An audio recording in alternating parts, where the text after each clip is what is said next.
TRS government ఏం మంచి చేసింది? అంటే రైతు బంధు ఇచ్చింది,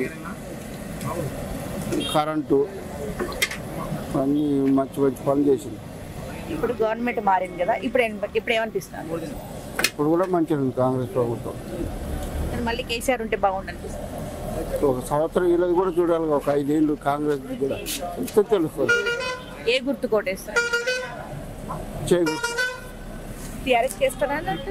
టీఆర్ఎస్ కేసినాం ఇదివరకు, ఇప్పుడు వేసేది అస్తా గుర్తు. కాంగ్రెస్ గవర్నమెంట్ నడుస్తుంది, ఎట్లా అనిపిస్తుంది?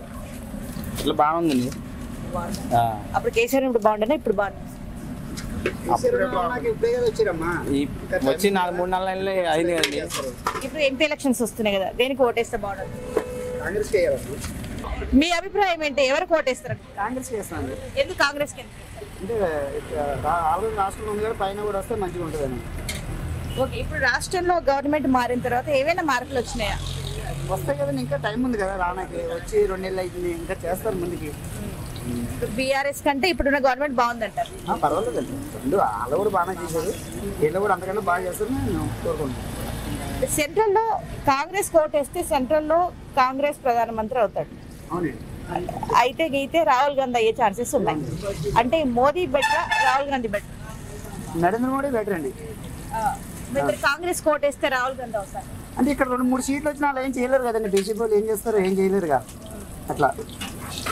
ఆ లెక్కన మీరు కాంగ్రెస్ అంతే, లోకల్ క్యాండిడేట్ చేస్తాం కదండి. ఓకే, ముగ్గురిట్లో రఘువీరారెడ్డి కరెక్టా? రఘువీరారెడ్డి గారు కరెక్ట్ అండి. అంటే ఎట్లా అంటే వాళ్ళ తమ్ముడు గారు కూడా ఎమ్మెల్యే కాబట్టి అంటే కొంచెం బాగుంటుందని. మళ్ళీ ఇక్కడ తమ్ముడు గారు కూడా ఎమ్మెల్యే అన్న దగ్గర వస్తున్నారు. ఇప్పుడు బీఆర్ఎస్ అంతా కుటుంబ పాలన అనే మాట వచ్చింది, ఇప్పుడు కాంగ్రెస్ లో కూడా అది కనబడుతుందా? ఎందుకు కనబడుతుంది? కనబడదుగా. ఇప్పుడు తండ్రి కొడుకులు అంతా ఒకటే పార్టీ, పదవులు, ఒకరు ఎమ్మెల్యే, ఒకరు మంత్రి, ఒకరు ఎంపీ ఇలా అనిపిస్తారు. అంటే కేంద్రం పోతారు కానీ రాష్ట్రంలో ఉన్నాడు ఆయన, పార్లమెంట్లో మాట్లాడతాడు ఆయన. వాళ్ళైతే మొత్తం అంతా ఇక్కడ మాట్లాడేది అట్లా ఉన్నారు. ఎంపీ ఎలక్షన్స్ వస్తున్నాయి కదా, ఎవరికి ఓటేస్తే బాగుంటుంది? ఎవరికంటే ఇప్పుడు కాంగ్రెస్కి ఇస్తేనే బాగుంటుంది ఎంపీగా. గవర్నమెంట్ మారిన తర్వాత ఏమైనా మార్పులు వచ్చినాయా? మార్పులు అంటే కొన్ని పథకాలు ఇచ్చింది కదా. ఇప్పుడు గ్యాస్కి అవుతుంది 500, ఇప్పుడు వృద్ధాప్య సబ్సిడీ 500 అవుతుందా? వస్తున్నాయండి, కానీ డబ్బులు ఇంకా పడుతున్నాయో పడతలేవు అనేది ఇంకా కొద్దిగా వెనక ముందు ఆడుతున్నాయి. ఓకే, ఇప్పుడు బీఆర్ఎస్ గవర్నమెంట్ బాగుండేనా ఇప్పుడు బాగుందా? అంటే ఇప్పుడు ఇంకా 5 నెలలే అయింది కదా, ఇంకా కొద్దిగా చూడాలి ముందు ముందు. మీరు వ్యవసాయమా రైతులండి? మేము వ్యవసాయం చేస్తాం. ఇప్పుడు రైతు బంధు కానీ రైతులకి బీఆర్ఎస్ గవర్నమెంట్ చాలా ఇచ్చామని చెప్పుకుంటున్నాం కదా, మీకు ఏమన్నా లాభం జరిగిందా గత గవర్నమెంట్ నుంచి? అంటే ఇప్పటి వరకు 3-4 ఎకరాల వరకే పడ్డది, ఇంకా చాలా వరకు పడాల్సి ఉంది.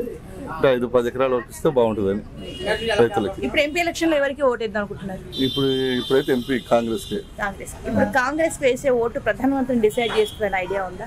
ఉన్నదండి. ఇప్పుడు అక్కడ ఇప్పుడు ఇండియా కూటమి ఉంది కదా, దానివల్ల ఎక్కువ కాంగ్రెస్కి ఎక్కువ సీట్లు. కాంగ్రెస్ ఓటేస్తే రాహుల్ గాంధీ ప్రధానమంత్రి అయ్యే అవకాశం ఉంది.